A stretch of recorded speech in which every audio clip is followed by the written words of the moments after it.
Hi mga kalamats! Welcome po sa aming channel, ang Alamats. Amoebas Love Advice, Music, Anime, Travel, and Stories. Tapos na tayo gumala mga kalamats. Ngayon naman ay magkwekwentuhan tayo. At ito ay tungkol kung sino ba talaga ang nagpaganda ng karakter at istorya ni Batman. Mga kalamats, hindi si Bob Kane, kundi si Bill Finger ang nagpaganda ng Batman. Bakit? Makinig kayo sa akin. Kwentuhan tayo.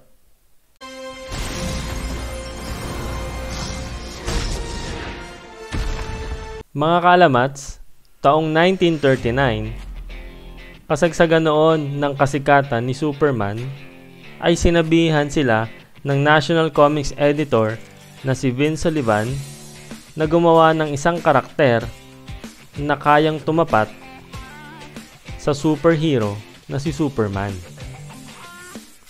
At doon nila ginawa si Batman. Nagawa ni na Bob Kane at Bill Finger ang Batman galing sa mga pelikulang The Bat Whispers at The Mark of Zorro noong 1920. Dito na nagsimulang mag-drawing ang illustrator na si Bob Kane sa kalalabasan ng Batman. Ito ang kanyang drawing. Kulay pula, tapos merong domino mask, wala siyang gloves, at blonde hair. Mga kaalamats, hindi sang-ayon dito ang ating writer na si Bill Finger. Kaya gumawa siya ng kanyang version ng Batman. Sa nakikita nyo mga kaalamats, at ito ay kulay gray, black na cape, at merong symbol ng paniki na nasa dibdib. Hindi rin kita ang kanyang buhok at naka-cowl mask.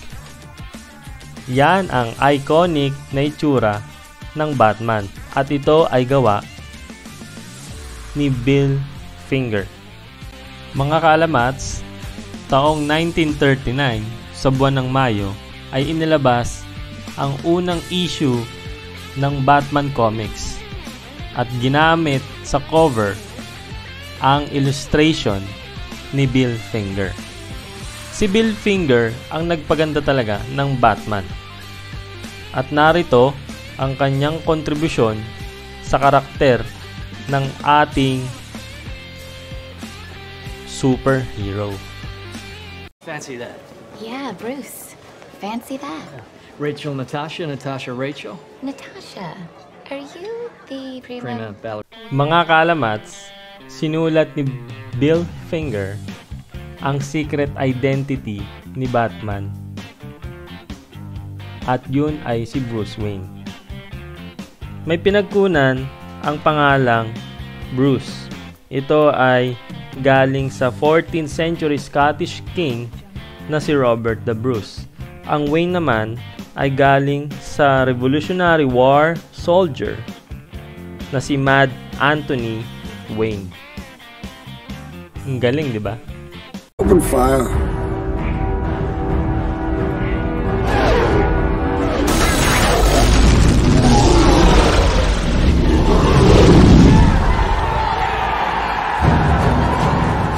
Sumunod mga kalamats ay imbensyon ni Bill Finger ang Gotham City. Ito ang tahanan ni Bruce Wayne at ng bayaning si Batman. You get what you fucking deserve.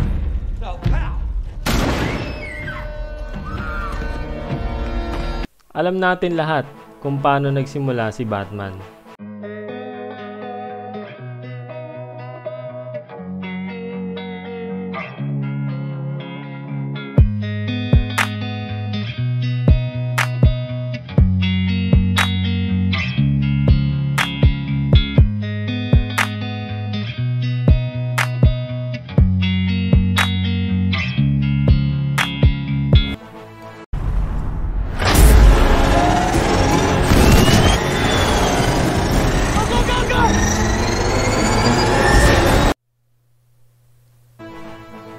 Mga kalamats, alam naman nating walang kapangyarihan si Batman.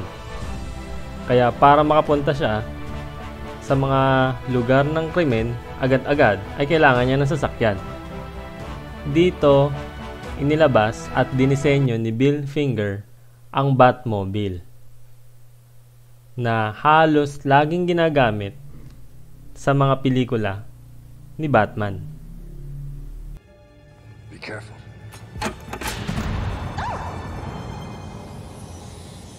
Si Bill Finger din ang naglabas ng Batcave sa comics, mga kalamats.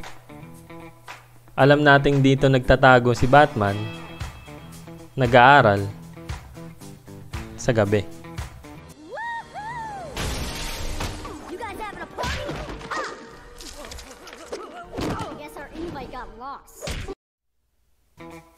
Noong sinauna, mga kalamats, ay ginagawa ang comics para basahin ng mga bata. Noon yon. Meron tayong superhero, di ba? Kailangan niya ng sidekick. So, pipili sila ng mas bata dito. At doon na imbento ni Bill Finger at Jerry Robinson si Robin, ang The Boy Wonder.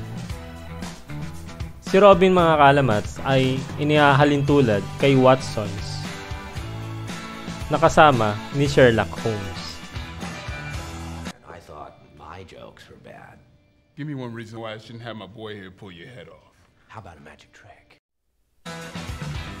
Naging matagumpay nga, mga kalamats, ang Batman and Robin. At pagkatapos nun ay sinulat ni Bill Finger ang Batman #1, kung saan ay pinakilala ang sa dalawa sa pinakaimportanteng kalaban ni Batman, ang Joker at ang Catwoman. Ang Joker, mga kalamats, ay galing sa pelikula ni Conrad Veidt na The Man Who Laughs. Doon nanggaling ang itsura ng maangas at sakalam na Joker.